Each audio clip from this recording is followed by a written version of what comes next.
Hey guys, welcome back. This is our lucky day. And why is it our lucky day? We're talking about Domino from the upcoming Deadpool #2.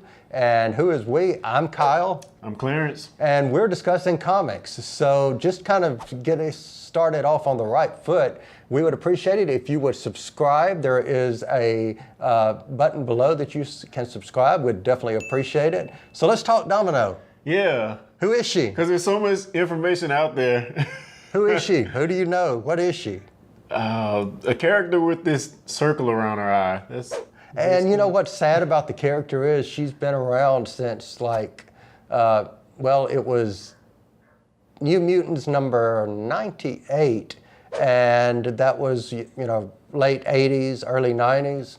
So she's been around for a while. The character. The name Domino, because technically Vanessa, who was in the first Deadpool, okay, is actually that name. Vanessa is actually a mutant named Copycat, okay? So the first appearance of Domino in the comic was actually Copycat, who could change her form. Interesting. Posing as Domino, and Domino didn't actually appear until X-Force number 8, and that was about a year later. So my research kind of led me to this information that she's a member or was a member of Wild Pack or Six Pack. Yes. So do you know who this team consisted of, and what did they do? There were some characters that are pretty much for today's Marvel universe irrelevant. Other than giving Cable, a little bit of a backstory, and she was part of that backstory.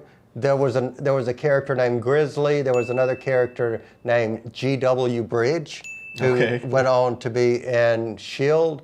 And G.W. Bridge. Can you have any idea where that name came from? Nah, none in the least. But how about George Washington? Oh God! Like the George Washington Bridge. Like really?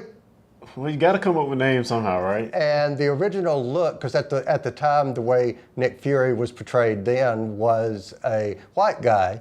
So you basically took the visual of Nick Fury, reversed skin tone, reversed hair tone, and I think maybe moved the eye patch from one side to the other. And instead of having a black eye patch, you had a white eye patch. And there was G.W. Bridge. Well, it's interesting you should say the change in skin tone. Okay. So good segue. In the movie, Domino is going to be portrayed by this actor named Zazie Beetz. Okay. She was in the show Atlanta. Really good show. You should definitely watch it. And it's a black girl. Right. And originally, Domino was a Caucasian woman, or that's how. Okay. So here's the interesting thing about Domino, is when you said let's talk about Domino for what we're doing here. My thought was, okay, this will be a 30-second, video because there's not a lot of substance behind Domino. And I tie that into what you just said for one very important reason. I never looked at thinking, oh, well, that's a white woman, or she's Middle Eastern, or she's of Asian descent, or she's African American, or African descent, or whatever. I never saw that. I just saw a literally white, as in white. Her skin tone. So I never thought of her ethnicity.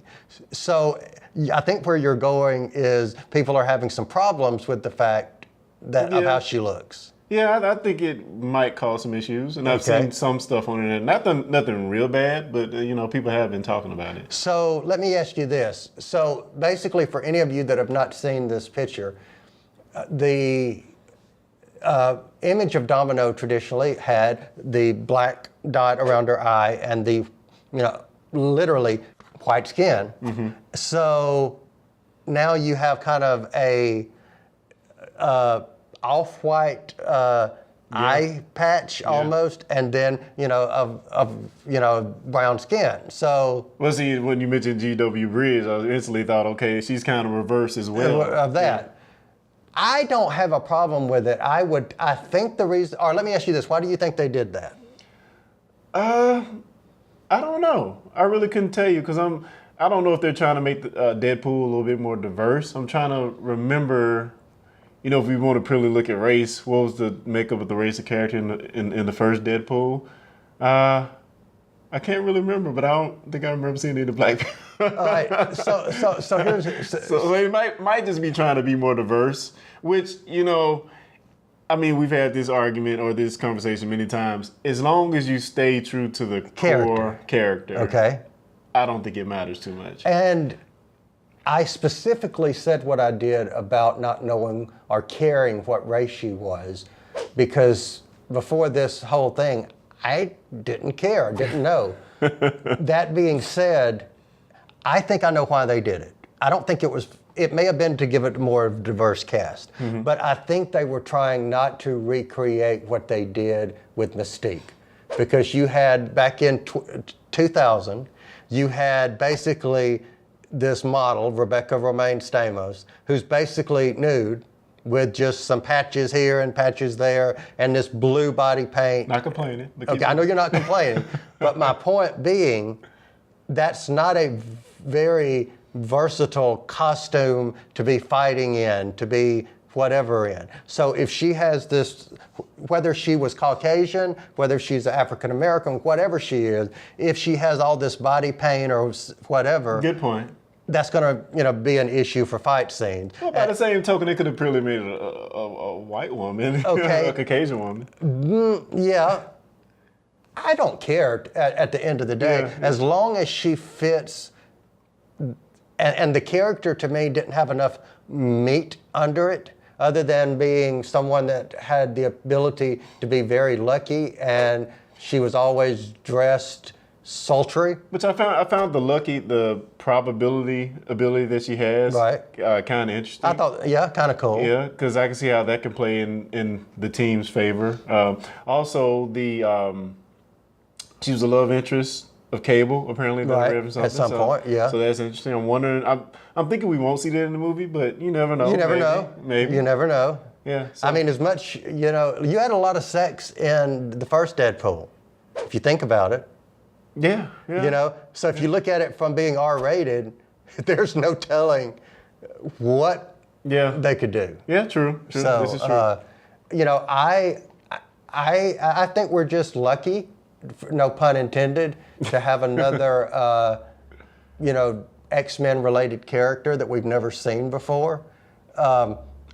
People may go away absolutely loving this actress, and I hope she does a good job, because at the end of the day, like you said, it doesn't really matter as long as you stay true to the character. Yeah, and furthermore, I wonder if they're ever going to bring these two kind of separate things together. You have X-Men sitting over here and the Deadpool kind of building its own world over here. So do you think they will ever meet across, or? I think the closest you're going to get, well, you did get Colossus in the last one. It wasn't the same Colossus. Yeah, it's not the same Colossus, but he's still an X-Man. Yeah, it wasn't even the same actor, was it? No, it was completely computer generated, like the Hulk was, so. Yeah.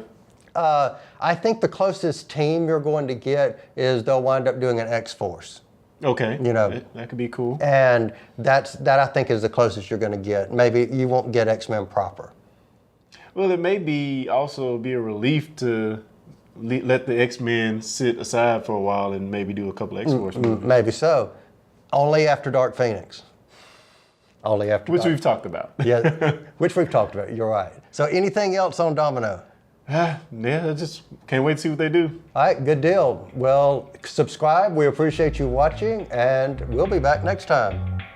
All right, guys. Later.